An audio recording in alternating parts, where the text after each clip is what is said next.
This is a photomultiplier. It counts individual photons. This is one easy way that we know photons are particles.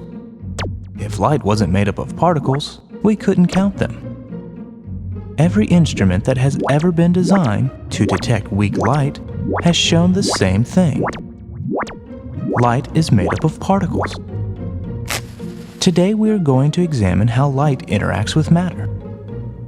And all you need to know about light to follow along are the familiar everyday properties of light. Like light goes in a straight line. It bends when it goes into water.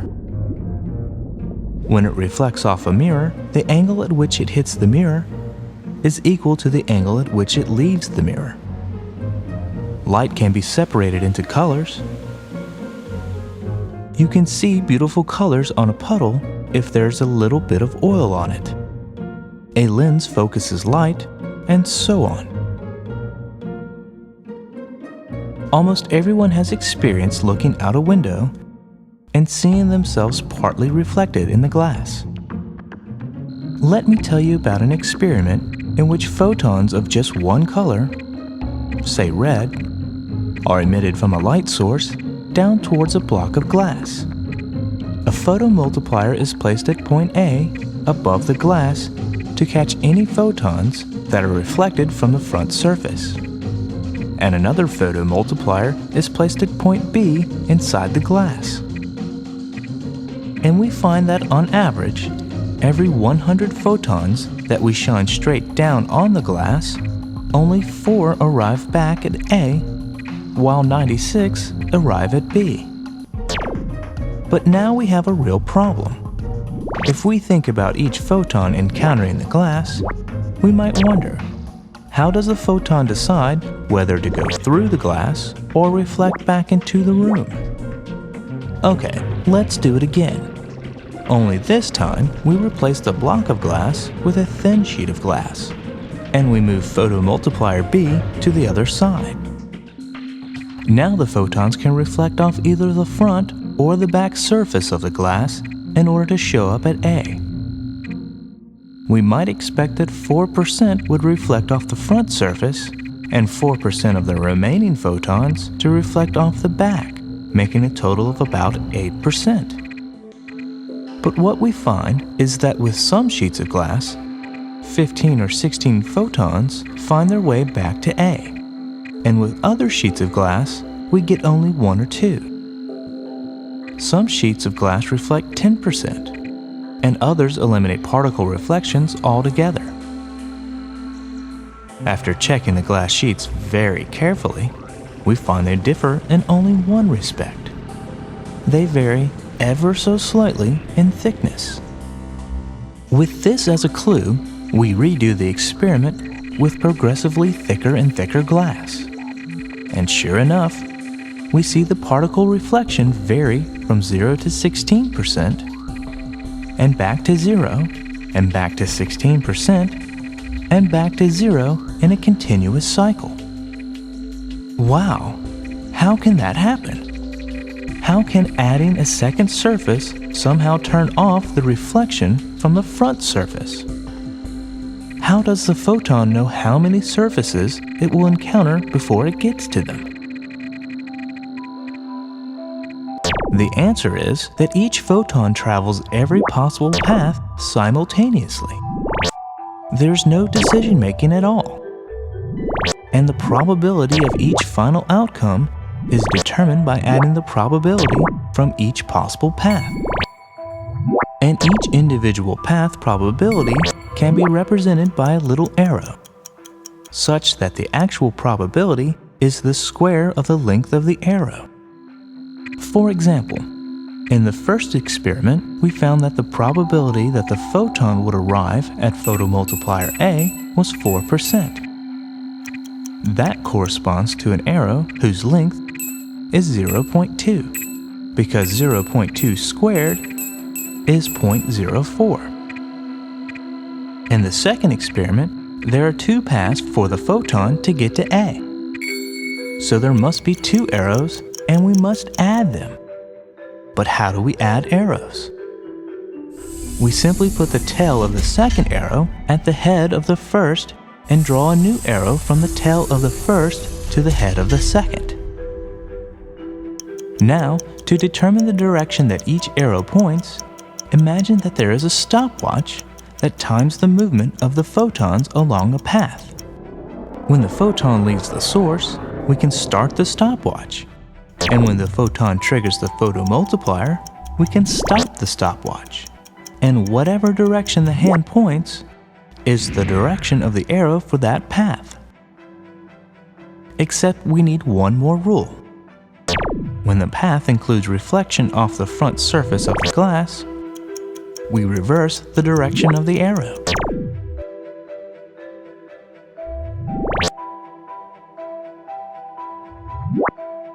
Let's draw the arrows from the case of light reflecting from a very thin plate of glass. For the front reflection arrow, we start the stopwatch when the photon leaves the emitter. It bounces off the front surface and enters the photomultiplier, and we stop the stopwatch. Then we draw a little arrow of length 0.2 in the direction opposite that of the stopwatch hand. For the back surface reflection arrow, we repeat the procedure. And when the photon arrives at the photomultiplier, we see that the stopwatch hand is pointing in almost the same direction as for the other path. Because the glass is so thin, the back reflection path is about the same length as the first, and the stopwatch hand has turned only a tiny bit more. So we draw a little arrow of length 0.2 in the same direction that the stopwatch is pointing. Now let's combine the arrows.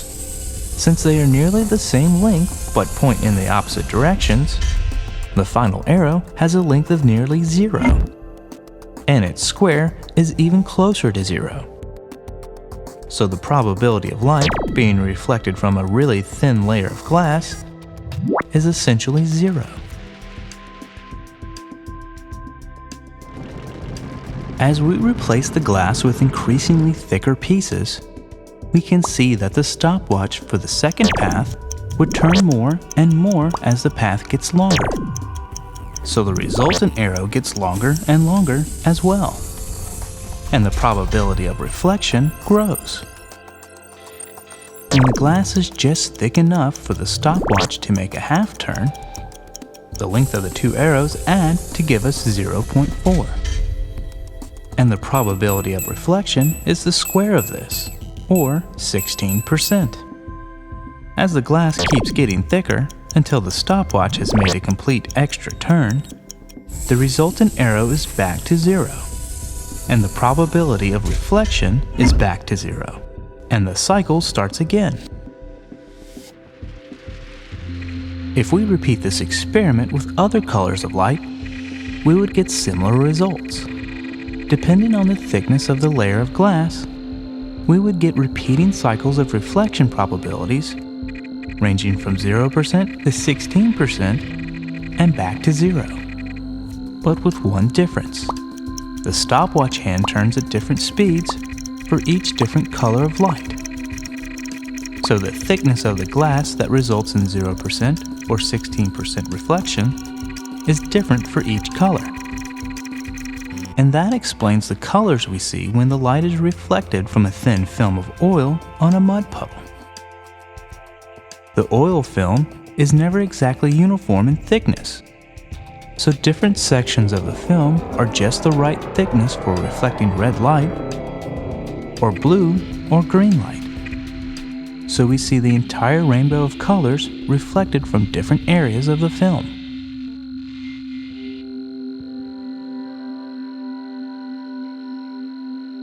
Now let's replace the glass with a mirror.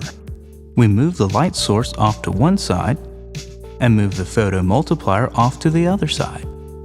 And let's add a screen in the middle so the photons can't go straight from the source to the photomultiplier, but we have to reflect off the mirror. Now our experience suggests to us that the photons will bounce off the center of the mirror because that's where the angle of incidence is equal to the angle of reflection. And our intuition makes it seem obvious that the parts of the mirror out to the ends don't have much to do with it. But that would take us back to the concept of smart light.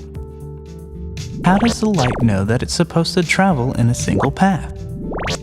So let's examine how our idea that light travels every path can give us the right answer. Start with the fact that light has equal probability of reflecting off the mirror at every point. So when we draw our arrows, they will all have the same length. And let's simplify the situation by first looking at the 15 representative paths. These paths. Now, as we said before, the length of the arrow for every path is the same length, but we still need to calculate the direction for each arrow. And remember that the direction is determined by how much the stopwatch has turned during the photon's trip. The paths out near the ends of the mirror are the longest. Not only that, the change in length from path to path is greatest out near the ends as well. So the adjacent arrows will turn a lot from path to path. The first four will look something like this. As we get closer to the middle, the paths get shorter, and the difference in path length from path to path is much smaller. So the arrow turns a lot less for adjacent paths. The next 7 arrows look something like this. And the arrows for the paths at the right end are just like the arrows for the similar paths at the left end. Now let's join the arrows head to tail and draw the final arrow. And what do we see? First, the ends of the mirror are not important, because the times are different from path to path. The arrows from the first part just go in a spiral. If we chopped off the ends of the mirror, it wouldn't change the end result very much. And the paths near the center contribute most to the final arrow. This is where the time of travel is the least. This is where the angle of incident equals the angle of reflection. And that is why you can get away with saying that light only reflects off the single point in the middle, even though that it's wrong. Let's test the idea that reflection is really happening all over the mirror. Let's remove the parts of the mirror in the middle and on the right, leaving only this portion on the left. And now let's force the arrows on the left to point in pretty much the same direction instead of pointing all over the place. We do this by noting how fast the stopwatch is turning, and by scraping away all the portions of the mirror that would give arrows that point to the left. Now when we add our arrows, we get a final arrow of substantial length. So we should get a strong reflection from our off to the side scraped up mirror. Does this really happen? Yes, it does. This type of mirror is called a diffraction grating, and it works like a charm. And since the stopwatch spins at different rates for different colors, the spacing in diffraction grating changes from different colors of light. But instead of actually changing the spacing, we can just move the photomultiplier up and down a bit. Changing the angle achieves the same end as changing the spacing. This is why a series of grooves, like on a music CD, reflect different colors of light at different angles. So a grating shows that light really reflects from all parts of the mirror, and light isn't so smart after all.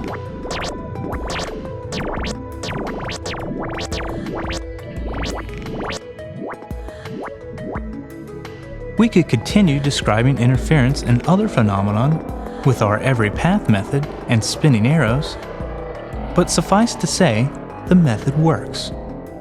Always works. Exactly works. So let's turn our attention to the interaction of light and electrons. We can apply the every path method here as well. We start by drawing diagrams of every possible path for an interaction to occur. And surprisingly, we can reduce the task of making these diagrams to just 3 fundamental actions that we need consider. every possible interaction diagram can be reduced to combinations of these three. 1. A photon goes from place to place. 2. An electron goes from place to place. 3. An electron emits or absorbs a photon. Each of these basic actions has an amplitude, an arrow, that can be calculated according to certain rules. Let's draw a diagram of one action. A photon goes from place to place. We put time on the vertical axis and space on the horizontal axis, and we will represent the photon by a wiggly line. So basic action 1 looks like this.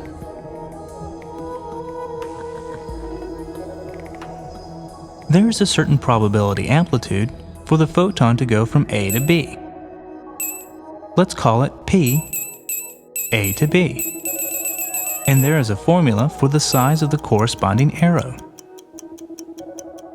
In the second basic action, an electron goes from point A to point B. Let's call the amplitude for this action E, A to B. Notice electrons are represented as straight lines. The formula for the amplitude of this action includes a very special number called n. And it's interesting to note that the formula for P, A to B, a photon going from point A to point B, is the same as E, A to B, an electron going from point A to point B, if n is set to 0. The third basic action is an electron emits or absorbs a photon. This action is called a coupling. Every coupling is a junction between two straight lines and a wavy line. There is no complicated formula for the amplitude of coupling. It is just a number, and we call it J. Its value is about negative 0.1.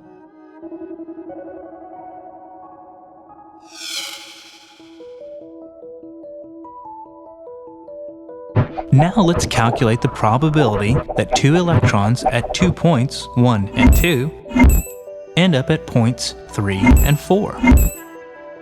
This event could happen in two ways. The electron at point 1 could go to 3, given an amplitude of E 1 to 3. And the electron at 2 goes to 4, giving E 2 to 4. So the overall amplitude for this path is E 1 to 3 times E 2 to 4. Another way would have electron 1 go to 4 and electron 2 go to 3. This would have an amplitude of E 1 to 4 times E 2 to 3.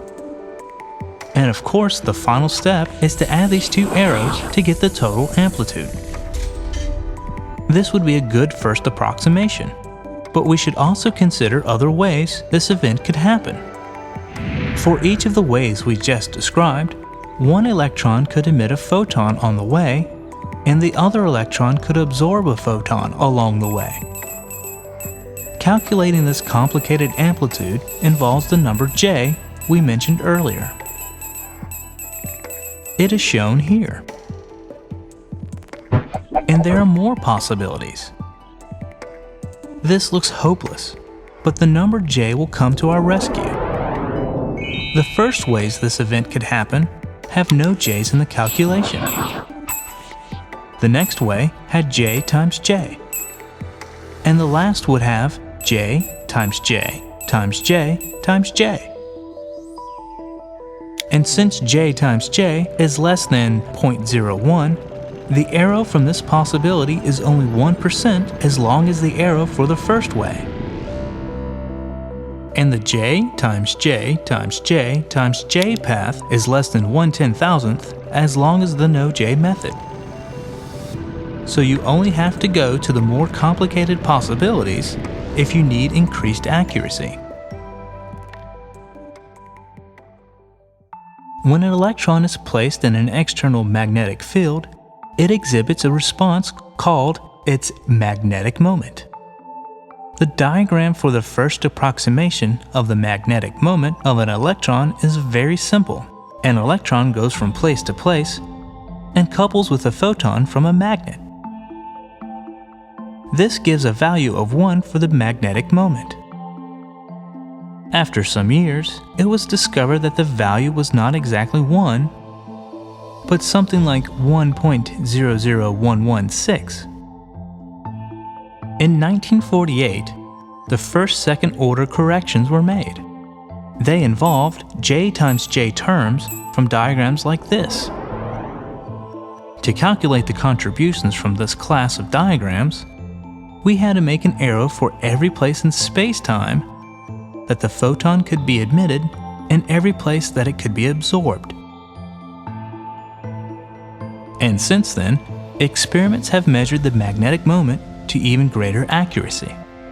So now we needed to consider all the ways the electron can go from place to place with 4 extra couplings. It took 2 groups of physicists 2 years to calculate these terms. The term with 6 extra J's involves even more possible ways the event could happen. It took 20 more years to get this extra accuracy figured into the theoretical value of the magnetic moment. With better computers, more and more J's have been added. And theory and experiment now agree in more than 16 decimal places. If this accuracy was matched in measuring the distance from the Earth to the Moon, we would know the lunar distance to an accuracy smaller than the thickness of a single human hair.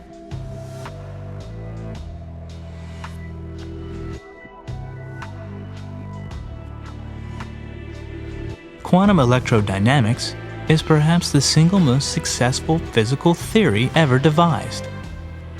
It forms the bedrock foundations for all of today's unification theories, like the Standard Model. QED, Quod erat demonstrandum,